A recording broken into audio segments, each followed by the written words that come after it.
G'day YouTube, my name's Lance. Welcome to Bundy Bear's Shed. Well, the weather report.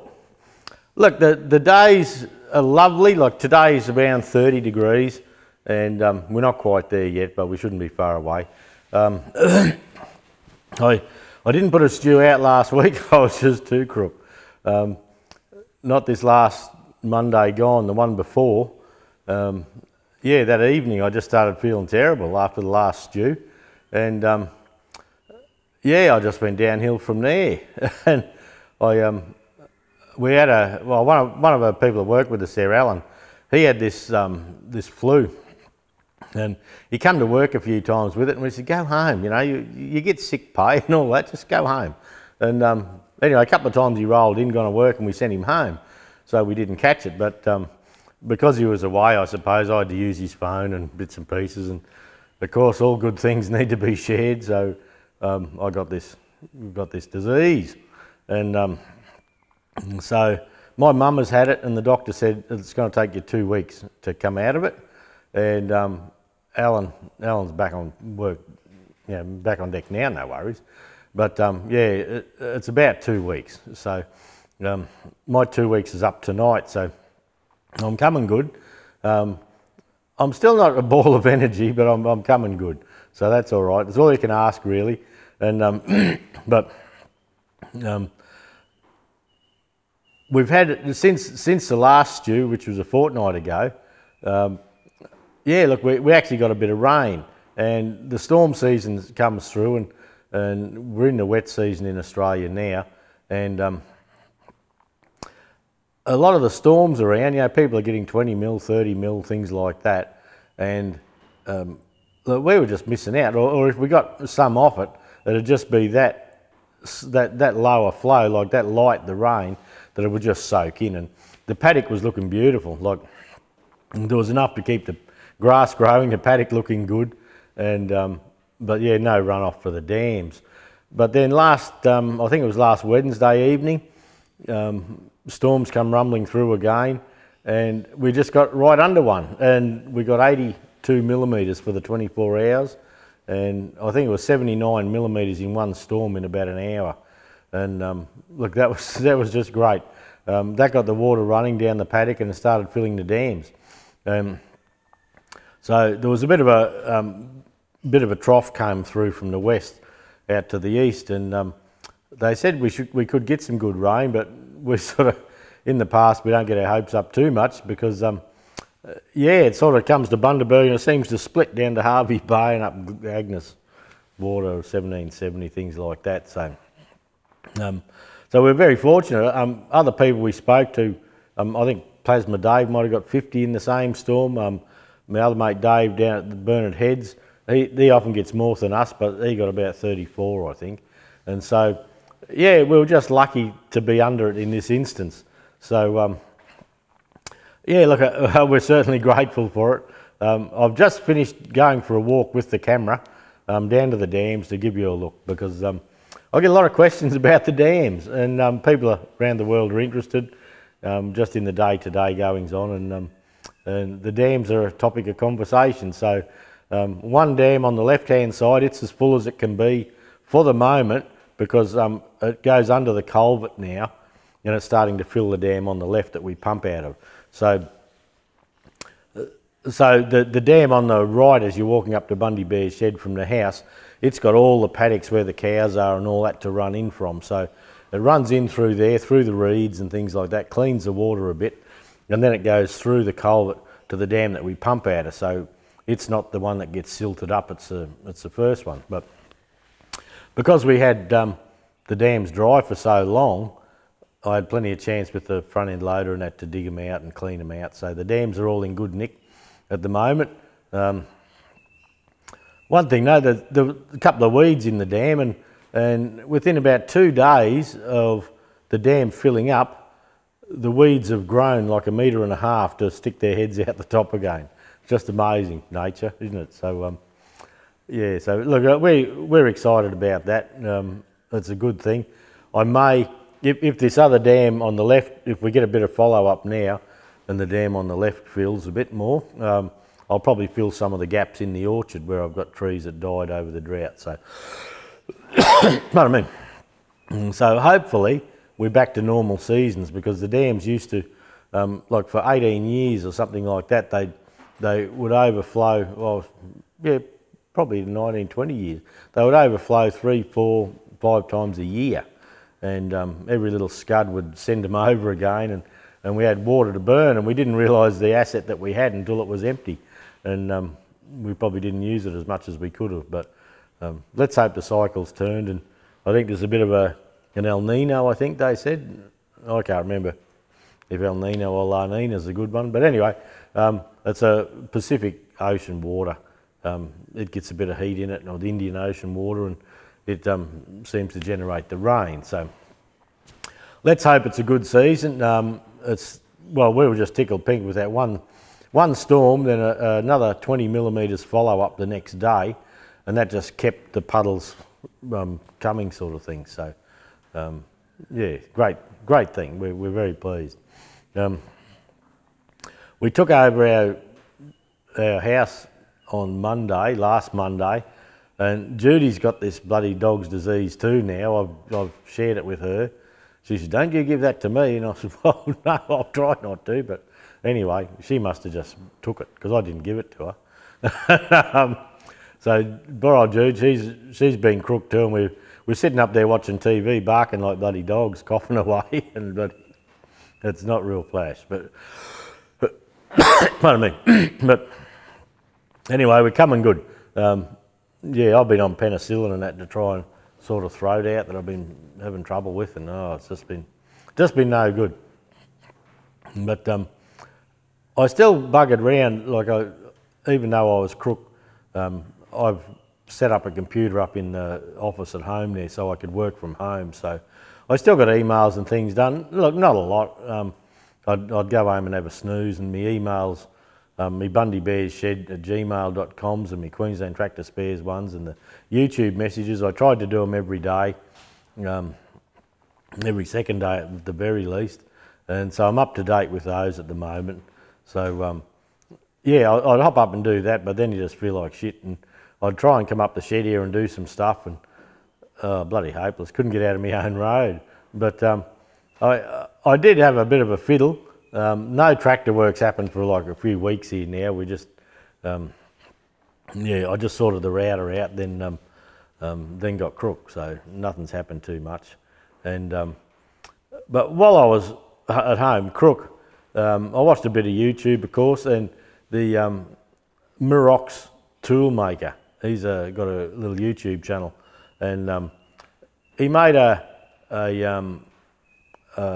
Masonic ruler, and all he's got's a router, CNC router. So I thought, well, that's a handy jigger. So he made this ruler, and that took my fancy a bit, and I thought, well, I can't do it as fancy as him yet, but I thought I'd like to try that. So so I got the router cranked up, and I'm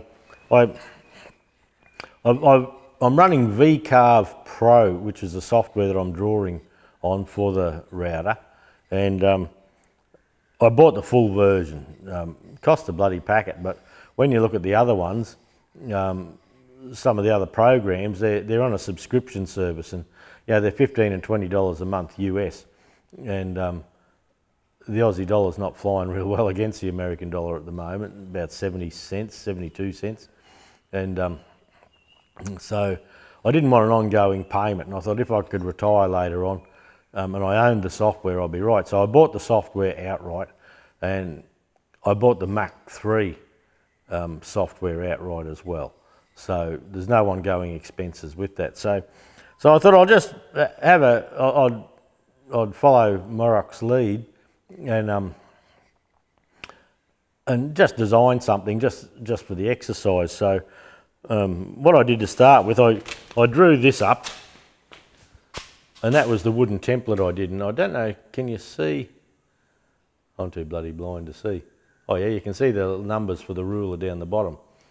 And of course the old Masonic rulers were imperial, but this one here I thought I'd have a go in metric. So, pardon me. So I chucked it on the router just on a bit of pine to give it a go, see if it'd work. And I was pretty confident it would after having a fiddle like that. So So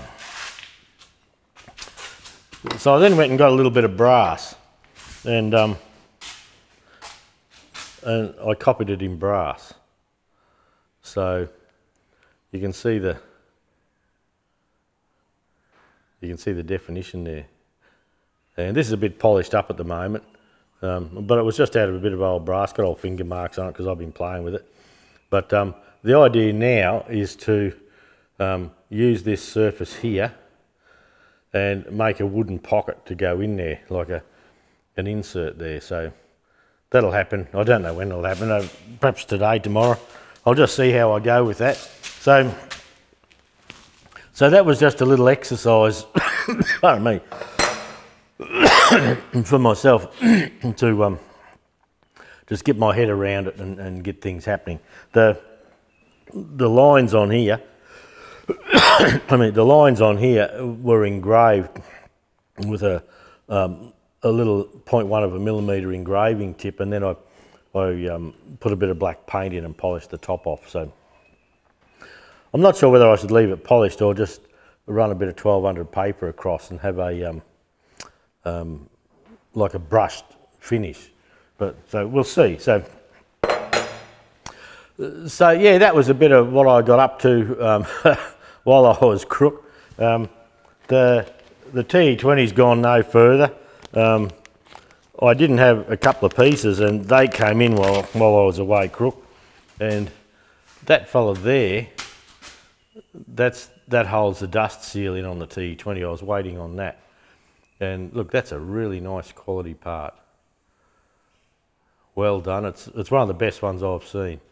I brought that in out of America, so we're going to bring them in all the time now. We reckon it's just a great sample. Good size, great sample. So I don't know when I'll get back onto the Fergie. I'm still battling a bit. I'm not quite right today yet, but I'm not dead, so no, things aren't going too bad. I got the bloody sun's glaring on the Land Cruiser out there a little bit and poking in the door here. So I've got my old LSA oil here, 4-stroke 30. I serviced the lawnmower yesterday, the John Deere D110, and I've used this stuff for years. So it's got a bit of 4-stroke 30 put in, and I used the LX2 grease, LSA LX2 grease, and I've done all the spindles and all that because I come out to hop on the rider mower, and of course it's got a flat tyre, so I had to fix the tyre on that before I could do anything. So yeah, so with the grass growing, there's going to be a lot of mowing happening and slashing and all that, but that's fine. As I was saying before, we got the new house last Monday. We took possession of that, and so Judy and I thought, well, we just got to go and clean the gardens up and all that sort of thing. So we've been going in there every day pretty well, spending a few hours there. God knocks us around. When you're feeling shit, you just got to flog yourself along and see how you go. But I think we're up to 4 or 5 ute loads of stuff out of the garden. You know, there's palm trees and golden cane palms that rubbing on the side of the house. So we're getting rid of all that. Today, hopefully, I've got enough stuff here to do a bit of a gate for a dog cage round the back of the shed. I'll just try and get out of the light of that cruiser a little bit. Round the back of the shed, they've had like a dog compound, and it's quite big. It's like about 28 metres, 8 metres one way, 1.5 metres wide at the narrowest, and goes out to about 3 metres, and then 6 metres along the back. So, and it's a good secure area, but everything was old. There's a bit of a story to the new house, and if you want to look at the new house, I don't know if you're interested or not, but I'll put a link to the real estate link in the description down here, so you can have a bit of a look and tootle around and have a look what you get for $337,000 in Australia. Yeah, so we've been tidying that up, doing bits and pieces there, cleaning the veranda. They've had a fire underneath, but as in like a little cooker or a fire of some sort, underneath the veranda, so we've been scrubbing that, and there's a bit of painting and a bit of that, but the kids are going to move in about mid-December, and so we probably won't start charging them rent till January or something like that. Parents do that shit. And so, yeah, we got a bit on there still. But the story with the house was, and we didn't know until we spoke to the neighbours, and had a yarn a couple of the neighbours, and there was an old couple lived in this house, and the lady suffered from dementia and Alzheimer's, and she had to go into care, and she passed away. And the old fellow was left there on his own, and anyway, he was getting a bit past it, and he went downtown, and one of the big caravan yards downtown there, I don't know what he was doing, but something went wrong, and instead of hitting the brake pedal, he hit the accelerator, and he smashed in through the fence and into the caravans and that in the yard. And I don't know if I've got the story 100% right, but I don't think he came home from that. Like, I think he needed medical care and things like that. Because the neighbour said, oh, it's just sad how he ended, you know, hitting the caravan thing. But I didn't feel comfortable asking all the nitty gritty. But so the old fella passed away, and we bought the house off the estate. Now, we got it right, like we negotiated the price well, and we believe. Look at that, a butcher bird just landed on the top of my camera while I'm talking to you. I wish I could take a photo of that. Hey, what are you doing? That's fair, thank you. He's sitting on top of the camera. Yeah, just amazing. They fly in here and look around for geckos. And where is he now? He's just up the top, just above on the there's a little airline they're going there. He's sitting up there at the moment. Yeah, but as a couple got older, of course, the maintenance, their ability to do maintenance on the house declined. So, and that's why we got it a bit cheaper. Every house in the street that's sold in the last while has sold for about 400,000, and we got this cheaper because we know, you know, it's got the maintenance. And I've had all the screen doors out and redone them. All the glass panels, we've pulled all them out. We've put all new rollers on the tracks and all that. We've got the doors because the rollers were bugging. They were scraping along the tracks, and when we looked at the house, you go to slide the back door open and it fell off.